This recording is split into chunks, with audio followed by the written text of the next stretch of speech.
Okay, here we are for round 3. We are going to be on the play. And this hand looks fine. Let's take a quick look at what we're up against.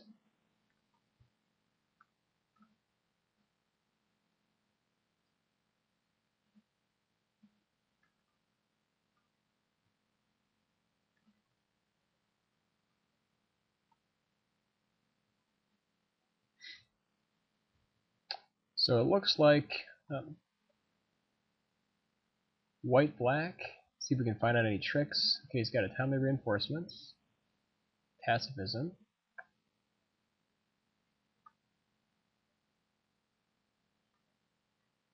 See if we can find any potential bombs. White, black, blue. Probably splashing black for Doomblade, or I guess Call to the Grave. Oh.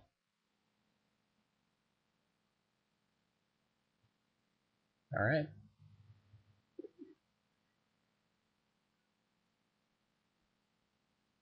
This is a nice open. We can start with a Vanguard into a Warhorse or potentially a Bear. Looks just fine.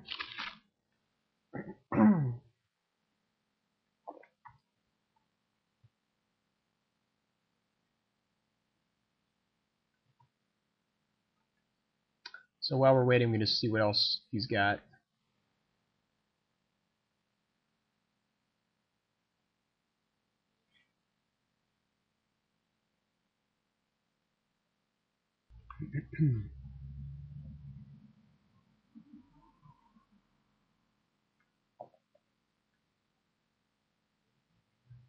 Looks like he's still checking out the deck, so...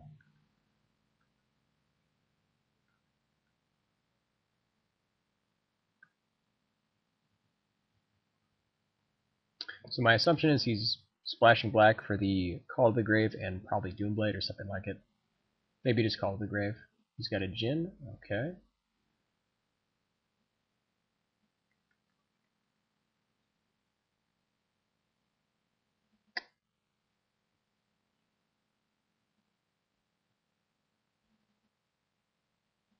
So definitely a decent number of flyers here.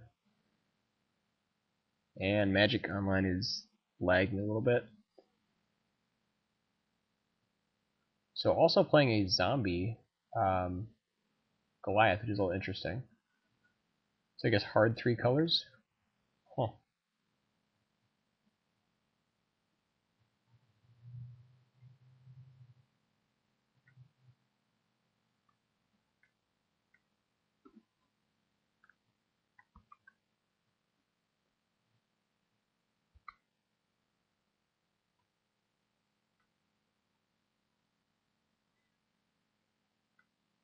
At this point we're just bashing in.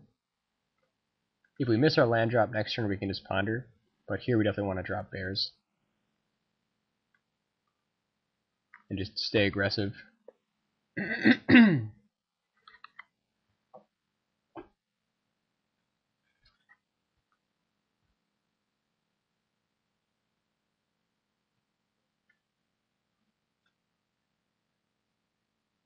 So now we can ponder and drop Warhorse. We could drop the Griffin Sentinel here, but Warhorse is better, I think.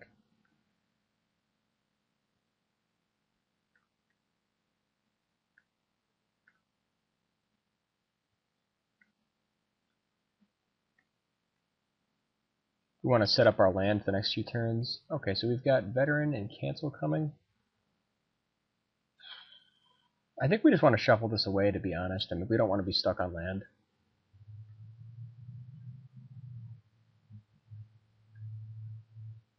Yeah, that's a lot better.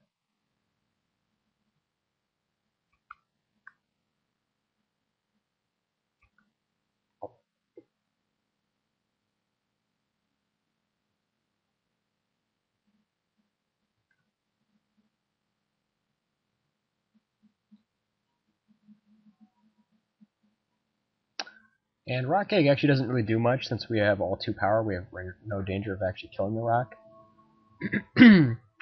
So just going to drop Fleet Wing and continue to bash.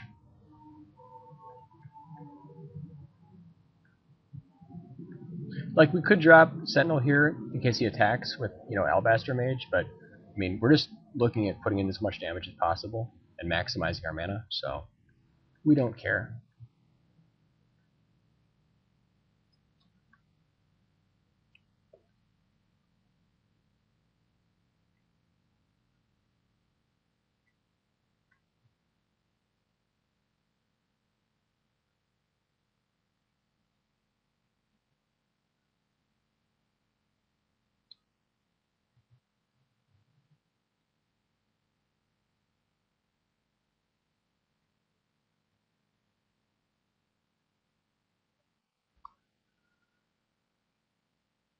Alright, so now he wants to end up using the mage. I think if he wants to lifelink himself, we can just let him do that and then just keep bashing. He does have some flyers. We did see Griffin Sentinel, so it could be correct to trade here, but I still think we're just okay just taking the damage and racing.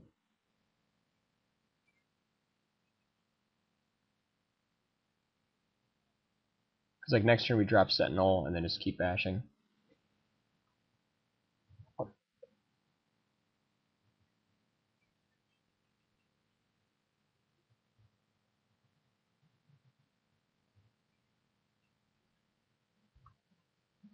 And he's got the pacifism, which is fine.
Okay, so we've got Angel. Probably going to make our Griffin Sentinel indestructible. Seems like the best choice.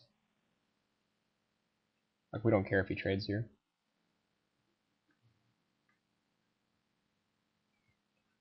Could probably also do this post-combat, since it doesn't really matter.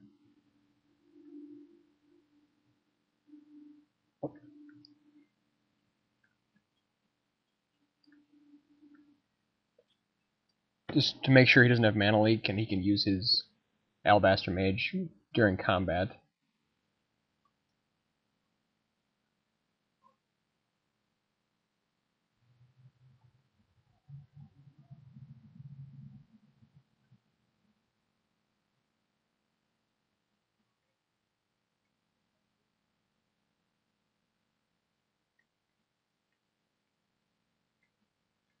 Like, we could have done the Angel on our Vanguard, but then he just trades with Bear, so it doesn't really matter.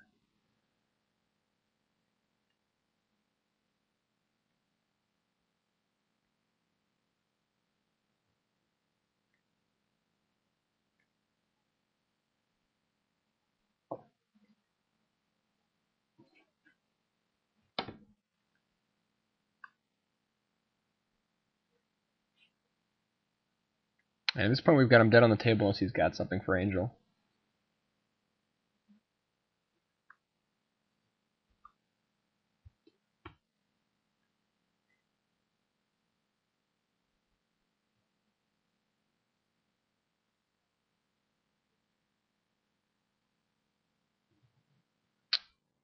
Okay, so we can jump for a turn. It's fine.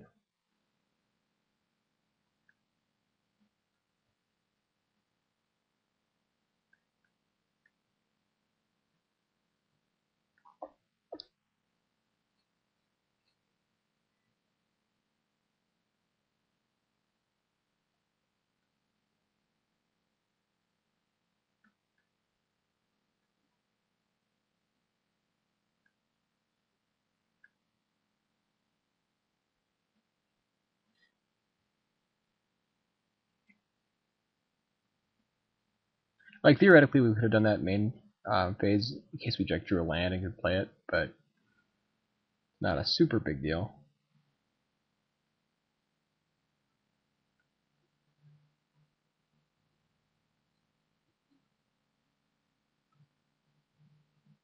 So now, I mean, I think we've just got him because we've got enough attackers on the ground.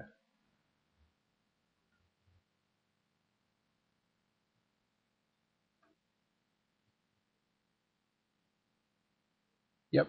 Okay. So for game 2, we've seen Call of the Grave, we've seen Pacifism.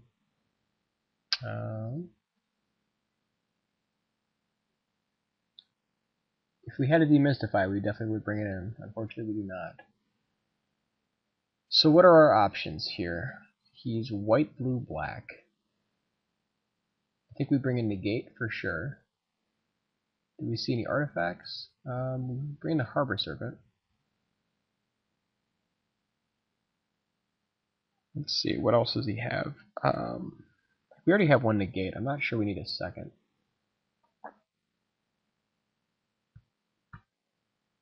What do we cut here? Like, he has a lot of flyers, so we definitely want to keep our flyers for sure.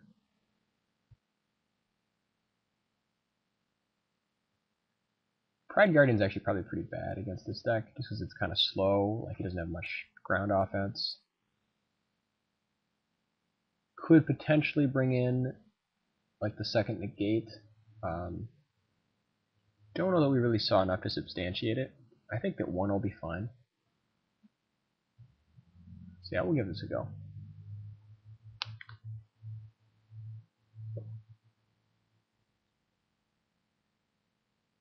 We could actually also bring in like Mighty Leap here. It might be better than Mighty Leap might actually be better than Stave Off, just like to win the flyer wars. Let's see. Then we can like use our Vanguard or stuff like that to help out a little bit more. He is white, so he might have like Lawkeeper.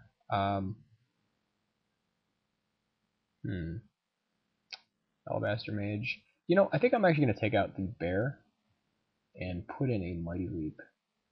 Just give us a little bit more reach.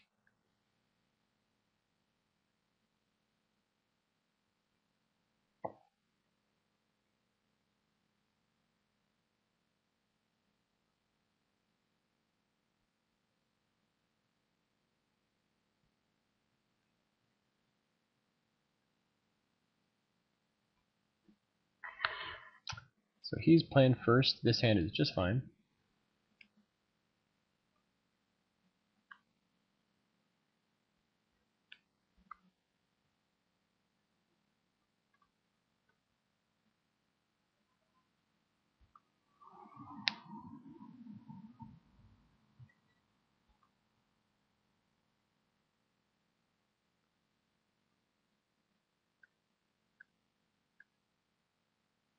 Here we're definitely hoping to trade.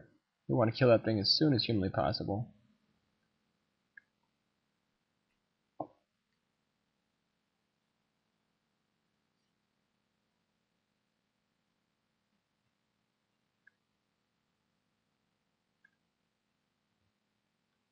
We'll be very happy to trade here. Like Onyx Mage is just so dangerous if it's left alone.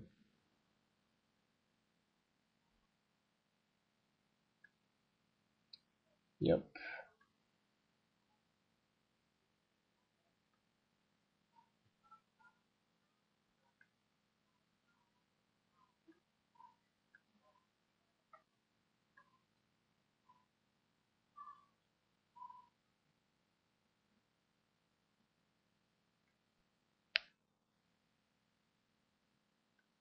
Here, like, we've got 2 turns to get our guys, so I think we just trade with one of these. I mean, like, he could play like a 2-power guy, but we are just getting bashed here.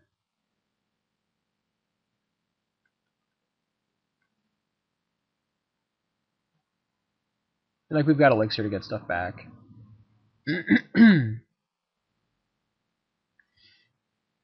So now just really hoping to draw a land of any kind, hopefully blue.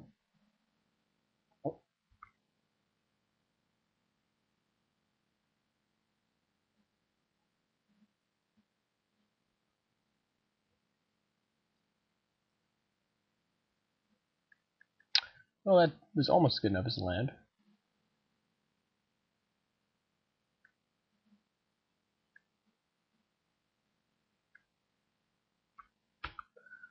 Yeah, so Merfolk Looter is pretty sick because, I mean, can potentially get him out of this mana screw he's in right now. Like, Timely Reinforcements is a card I'm just so impressed by. It's always good.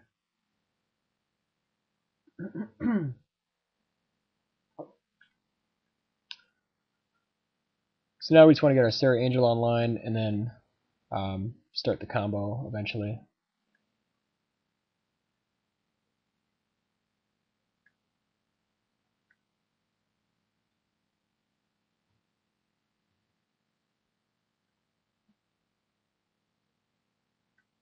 So here we're just happy to bash in.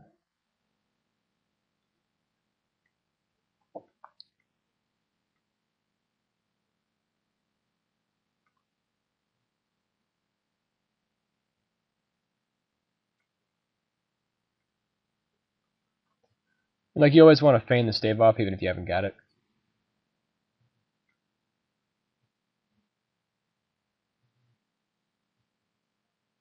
Not using his looter is kind of interesting. I guess, you know, he has enough mana to play all of his cards. He's got a lot of gas. There's the pacifism. Okay.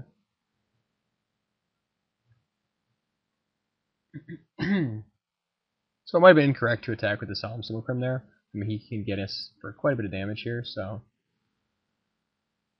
Since he had a pretty full hand, it might have been better to hold back a little bit. I mean, now we're definitely holding back. So at this point, we just drop Archivist and Fleetwing Haven. Try to, you know, hopefully get a chance where we can get a little bit of card advantage here before he drops his hand. And that's fine. Sure.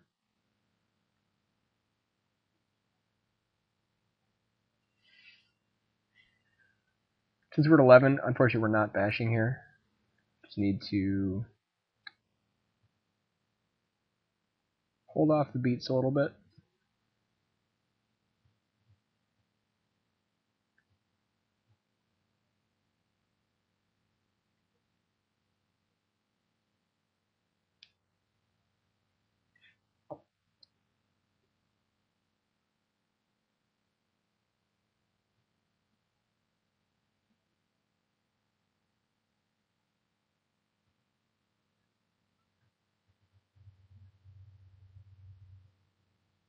Like, the card we really don't want to see here is like Gin of Wishes. That would be terrible. Or like Assault Griffin. Either one would be really bad.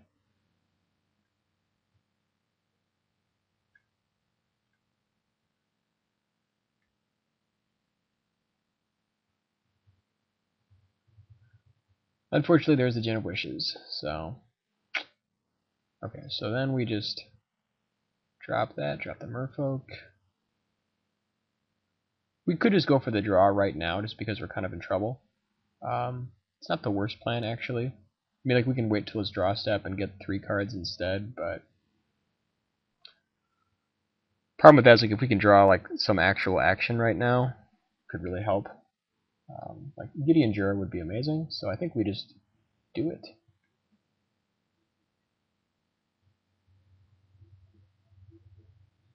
And unfortunately, we don't draw anything that matters. Yeah, this is pretty bad. Okay. It's a Grave Titan. Alright. Good to know. Maybe he has, like, a Gravedigger in his hand?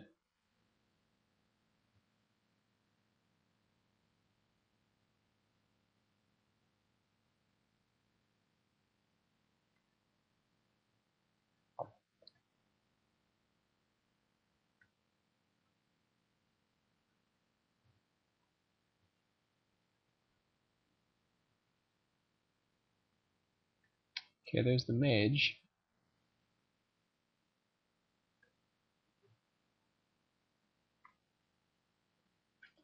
See, at this point, we really need Gideon.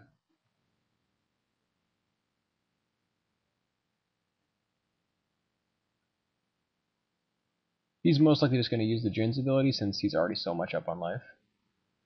Yeah.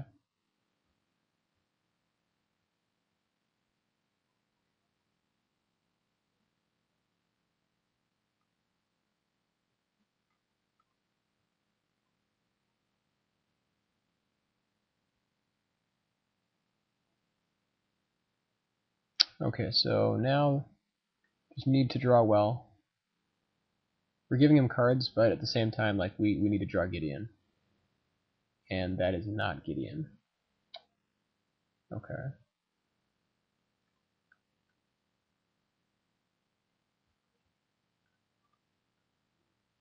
It's pretty much what you like. This is the play that you never ever want to have to make with Jace's Archivist. Unfortunately, we really needed to do it, but didn't end up helping us this game.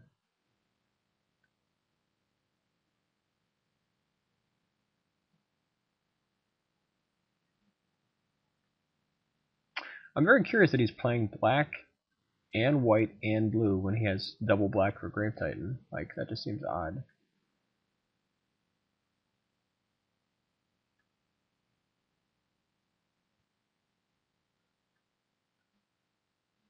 Well, I guess he's got double pacifism.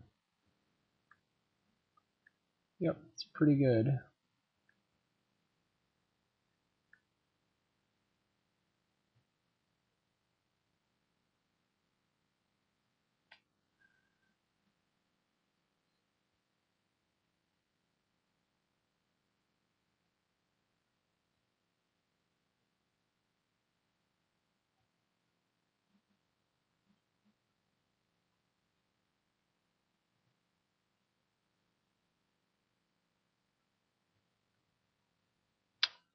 Okay, so we can stave off the pacifism. Does that matter? No, we're at 1. Yeah. Well, it's always good just to find out what your options are.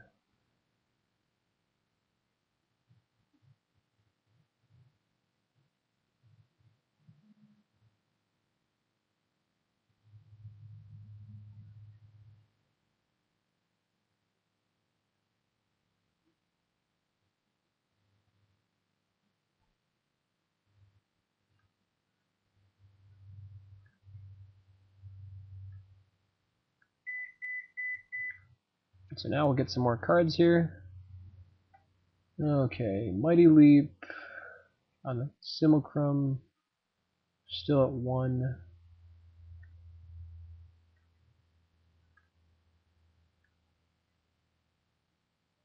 Okay, there's Gideon Jura. We may have just somehow drawn out of this ridiculous situation we're in. So it's always good to see, if there's any possible way you can draw out, because you may not be dead.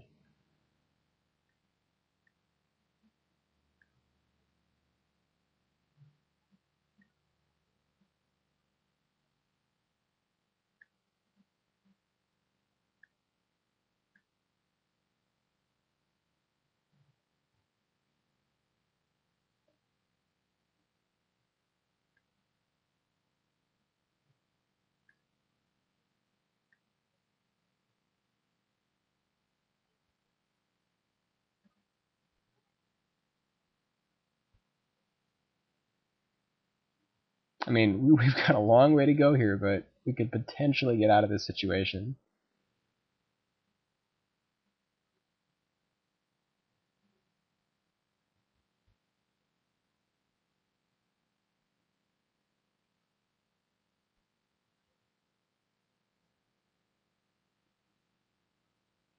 Because he has an active Alabaster Mage, I mean, it's looking pretty grim, I'm not going to lie.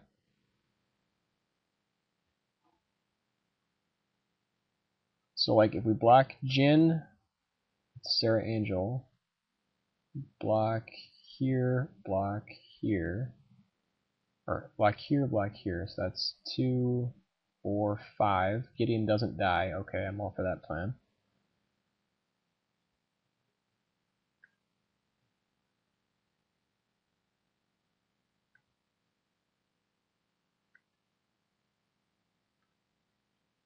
Seems good.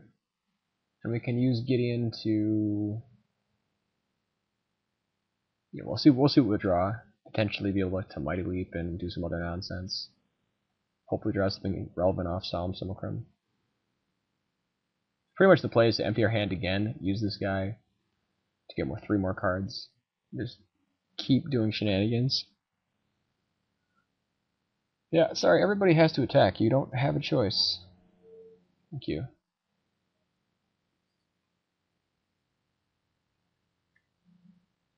Okay, so Sarah trades here.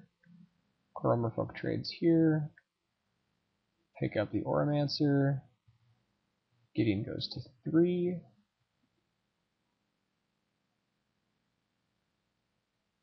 Oh, unless he's got something. No, okay, sure, gain some life.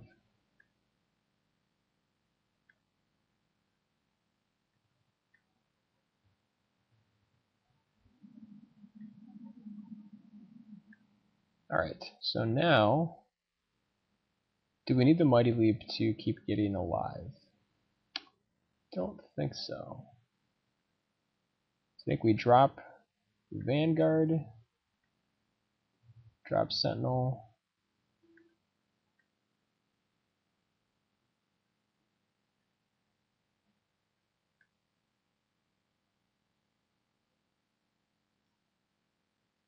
We could just like kill his looter here. If we make everybody attack, what happens now?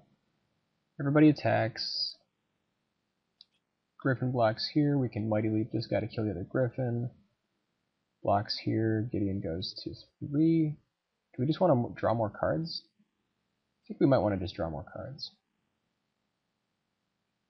Because like he's at 10 cards. Yeah, I think we want to draw cards here. Like that's how we're going to win this game. Okay, so there's the mage. That helps.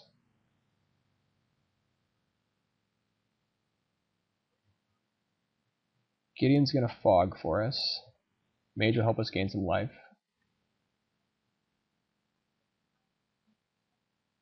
I think Gideon even lives to tell the tale. This might be like the most amazing comeback ever. Yeah, he is going pretty deep with that Merfolk Glitter. I don't know if he realizes that he could just lose because of it.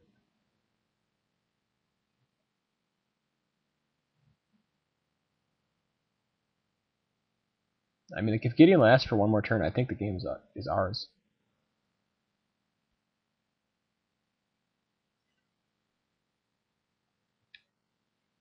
So like block, block, block, block. Gideon takes 1, goes to 4. I think that's fine. Whatever he plays, we counter. Yeah, not happening.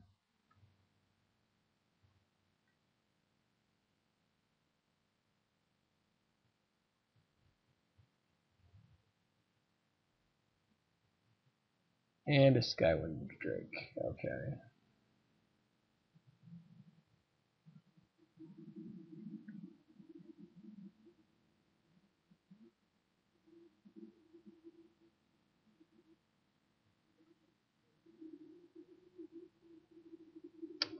So, how do we want to block this here? I think definitely going to trade one of these guys with the Vanguard. Okay. We block here. Gideon takes 3, goes to 2. And then next turn goes to 4. Don't know that that's worth it. So Gideon goes to 4. Then the next turn he attacks with all of his flyers. I believe he kills him. So block here. 3. No, I don't know that he does actually. I think we're gonna block here and block here. Gain some life off the mage. Don't care about it. And then Gideon goes down to 4. Okay. So I think that's our blocks. Gain some life. Hopefully try to sneak this one out. Magic Online will be fighting furiously with lag, trying to say otherwise.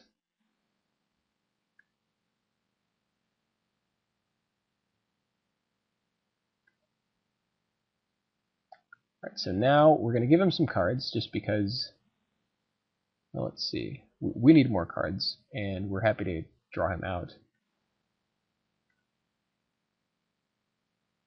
Okay, so that's exactly what we wanted to see. Now,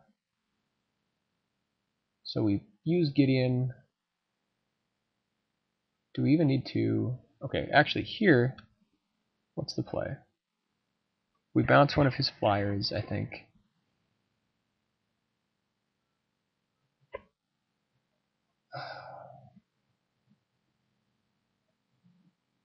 We could bounce it now so that he, can't use a trick, but we could also use it in response.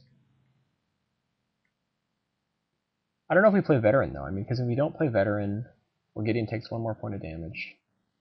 We want to be able to draw him out though. So here, okay, here's the thing we're looking at. So basically,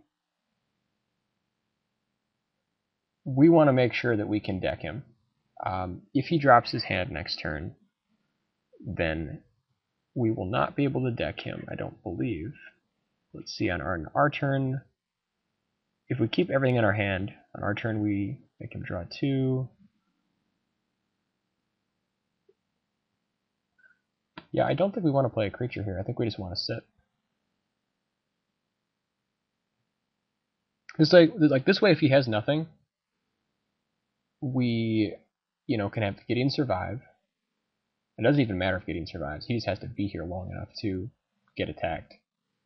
Okay, so he used his looter. That's kind of silly.